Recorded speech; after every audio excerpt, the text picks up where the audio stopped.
Swastiastu. Halo semua, perkenalkan saya Swadinda dan rekan saya Naga Oktarini. Saya Madu Putri.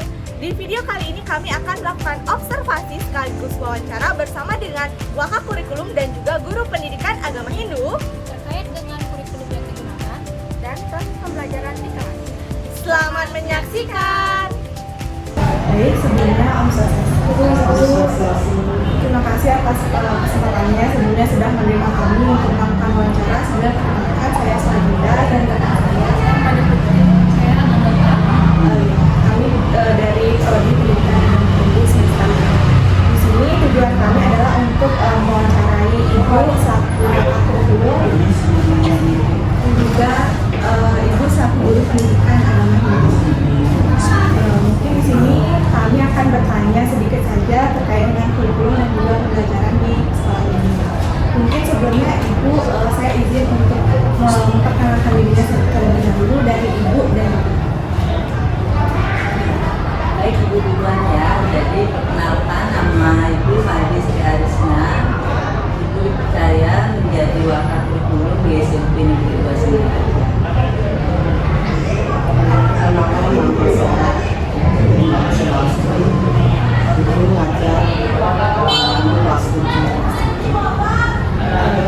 Baik Ibu, untuk pertanyaan pertama itu kurikulum apa sih yang sudah diterapkan sekarang di SMP Negeri 2 Singaraja dan sejak kapan kurikulum itu? Jadi terkait dengan kurikulum yang sudah kami gunakan di sekolah. Jadi 3 tahun terakhir ini kita sudah menggunakan kurikulum Merdeka. Di semua tingkat dari kelas 7, 8, 9 itu sudah menggunakan kurikulum Merdeka. Ibu, terkait dengan kurikulum, apa sih perbedaan antara kurikulum yang sudah diterapkan sekarang dan antara kurikulum yang diterapkan sebelumnya? Kalau sebelumnya itu kita akan menggunakan kurikulum 2013. Perbedaannya itu terletak pada beberapa hal ya, diantaranya kalau kurikulum 13 itu tidak ada proyek. Jadi di kurikulernya itu ya, jadi kita ada namanya kegiatan proyek itu di kurikulum Merdeka. Dan kegiatan proyek itu dialokasikan waktu itu 360 JP per tahun. Jadi itu dibagi dua per semester. Kemudian kegiatannya temanya itu sudah ditentukan dari pusat dan kita di sekolah ini menggunakan waktu menggunakan kegiatan proyek itu secara reguler setiap hari Jumat jam 7 dan setiap Sabtu. Itu perbedaan. Kemudian jam guru yang mengajar kita kurangi 1 jam di luar mapel, TIK dan bahasa Bali. Contoh, apa yang awalnya 5 jam itu tata upa di kelas, kurikulernya menjadi 4 jam, kurikulernya menjadi 1 jam. Kemudian perbedaan yang kedua, kalau kurikulum 13 kemarin ekstra pramuka itu sifatnya wajib ya. Kalau sekarang sama dengan ekstra lain, peserta didik itu mengikuti berdasarkan peminatan. Kemudian untuk penilaian, kalau kurikulum 13 itu ada KKM ya. Sekarang kriteria ketuntasan sekarang KKTP ya punya ya. Jadi sebenarnya tidak terlalu berbeda jauh ya, hanya beda istilah saja dan yang berbeda itu hanya di proyek saja. Sebuah kurikulum dapat memenuhi kebutuhan siswa. Ya, kita bisa mengetahui kurikulum itu sudah sesuai dengan kebutuhan peserta didik tentunya dari proses ya, dari perencanaan dulu, kemudian prosesnya seperti apa dan hasilnya seperti apa, penilaiannya itu ya. Jadi memang selama ini tentu tidak bisa semua berjalan mulus ya, tentu akan ada hambatan-hambatan. Jadi secara umum kurikulum yang sudah kita laksanakan ini sudah sesuai sesuai dengan prosedur yang ada, sudah sesuai dengan aturan-aturan dan masalahnya mungkin karena baru. Jadi walaupun sudah jalan sekarang tahun ketiga, kita tetap perlu banyak belajar. Jadi kendalanya mungkin pada waktu, gitu ya, alokasi waktu yang ada, kemudian kemampuan kami juga guru-guru dalam mendampingi peserta didik, ya. Tapi secara umum kita sudah berusaha pembelajaran itu bisa dilakukan memfasilitasi peserta didik melalui yang namanya pembelajaran berdiferensiasi.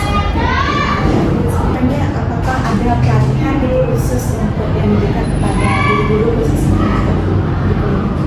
Ya, untuk kurikulum kita setiap tahun itu ada namanya pelatihan kita dari sekolah. Jadi kegiatannya khusus dilaksanakan di sekolah, namanya workshop guru kurikulum. Kemudian guru-guru secara mandiri juga mereka bisa belajar melalui platform PPN.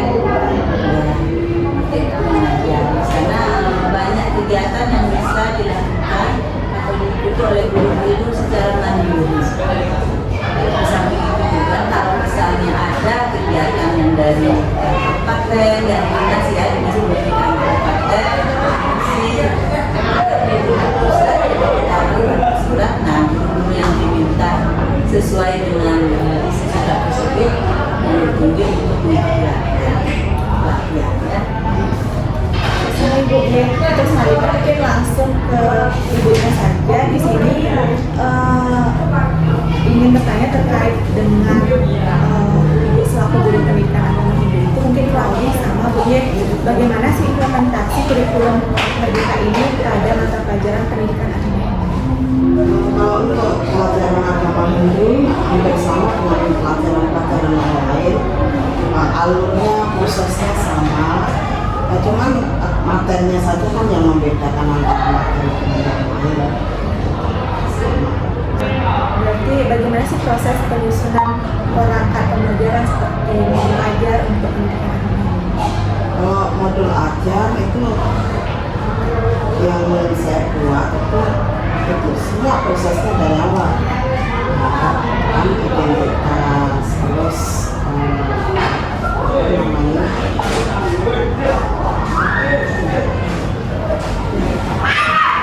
NPT-nya, NPT-nya Kalau sekarang ada pakai NPT kesepakatan sekolah. NPT-nya satu negara. Karena yang sekarang kan aturannya sekolah dibebaskan memilih boleh modul ajar, boleh NPT. Apa tujuan utama dalam mengatakan apa tantangan utama dalam mengajar pendidikan agama Hindu kepada siswa di kelas? Tentang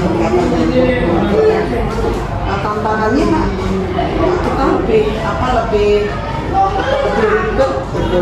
Masalahnya dalam kurikulum merdeka itu kan memilah-milah anak sesuai dengan bakatnya.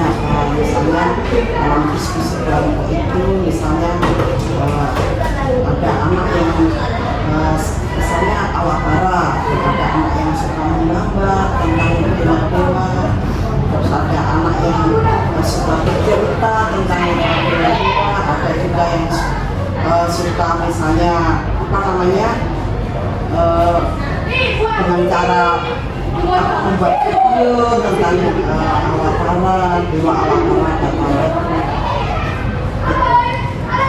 Jadi kita memilah-milah sesuai dengan bakat siswa.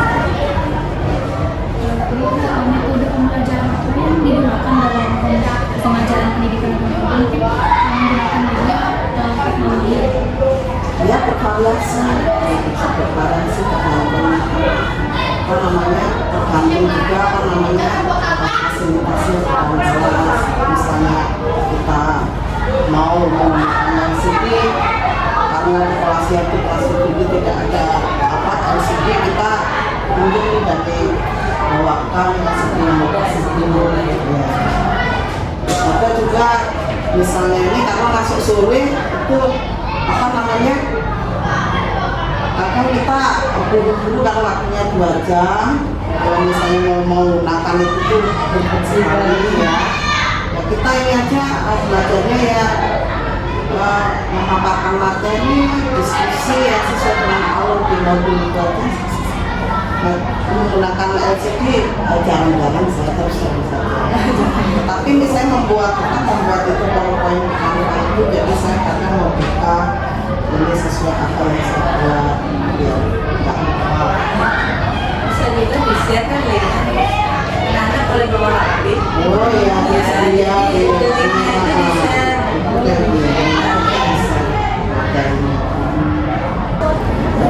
Apa saja metode evaluasi yang digunakan untuk menilai keberhasilan dalam pembelajaran? Cuman asesmennya itu ada formatif dan sumatif. Kalau formatif kan proses sejak kita mengajar ada evaluasinya proses. Kalau sumatif kan diadakan setiap ada misalnya sumatif sudah terganjil semester genap 2 kali sumatif.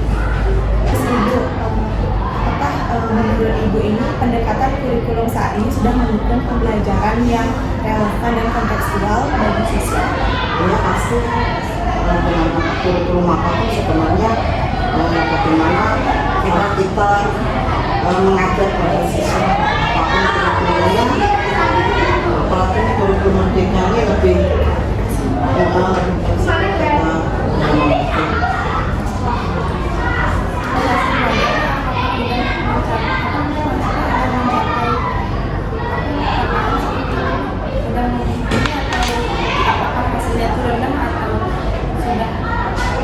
relatif ya. Kalau menurut saya, kalau misalnya saya mengadakan evaluasi, kalau memang anak itu nggak sesuai dengan KKTP-nya kan, kalau sekolah kan 75, tapi kalau di agama kan 75 itu C, jadi nggak bisa menilai C, jadi 83 kali itu 83.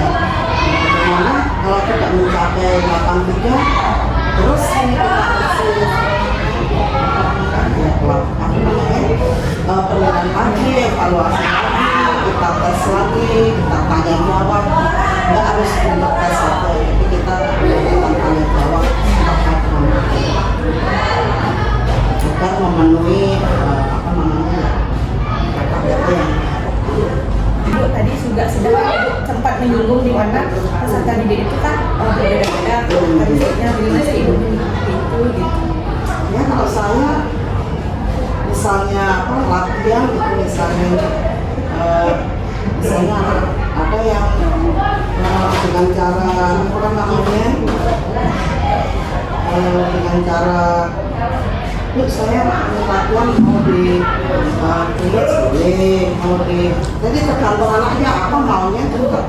Saya membuat video bu boleh, saya membuat Canva bu boleh, jadi saya bolehkan saja. Jadi dalam instrumennya mungkin menurut Bu Endang itu sudah diberikan pilihan-pilihan. Tugasnya sama, cuman anak-anak itu bebas memilih cara apa yang akan digunakan. Mungkin dia video, mungkin langsung di kelas. Canva, misalnya dengan menulis, kalau ini HP-nya lagi blank itu saya tulis tangan ya, tapi pasang saja. Bagaimana sekolah melibatkan orang tua dalam proses pembelajaran yang mendukung kurikulum yang digunakan saat ini? Terkait dengan itu, memang sekolah itu sekarang harus berkolaborasi dengan orang tua siswa, gitu ya. Jadi kita di sekolah masing-masing wali kelas itu sudah membuat grup bersama wali kelas masing-masing.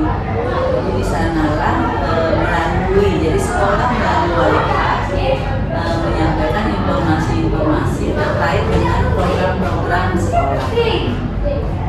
Itu yang pertama. Kemudian setiap kegiatan yang urgen seperti penyampaian pelaporan hasil belajar siswa, maka kami selalu menyampaikannya langsung kepada orang tua. Secara rutin sekolah itu akan mengundang orang tua siswa terkait dengan bagaimana keberhasilan anaknya selama belajar di sini. Dan bagi siswa-siswa yang masuk kategori melanggar,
bisa sesuai harapan kita. Di antaranya masih ada anak-anak kita yang belum bisa baca.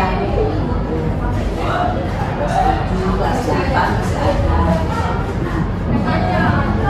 Itu kita berikan melalui wali kelas. Menyampaikan kepada orang tuanya untuk membantu juga bagaimana membimbing anak-anaknya di rumah, ya, karena sekian jam di sekolah itu tidak bisa mengubah dari tidak mampu menjadi mampu langsung, dari yang tidak baik menjadi baik langsung tanpa peran serta juga dari keluarga. Jadi kendalanya itu saja sebenarnya. Masih ada beberapa anak yang belum bisa membaca. Cara belajarnya pakai HP, dia bisa pakai suara gitu. Bisa buat juga. Oke, sekian Bu ya pertanyaan dari kami terkait dengan kurikulum dan juga pembelajaran di SMP Negeri 2 Singaraja. Terima kasih Bu sudah memberikan informasi yang sangat lengkap kepada kami dan kami tutup dengan kata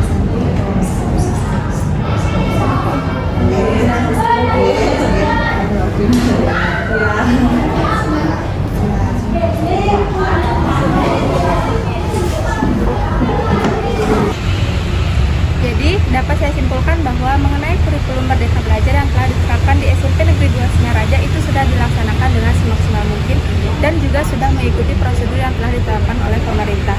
Kemudian, para guru yang ada di SMP Negeri 2 Singaraja juga sudah diberikan pelatihan dan workshop untuk menunjang kemampuan mereka dalam menerapkan kurikulum Merdeka Belajar.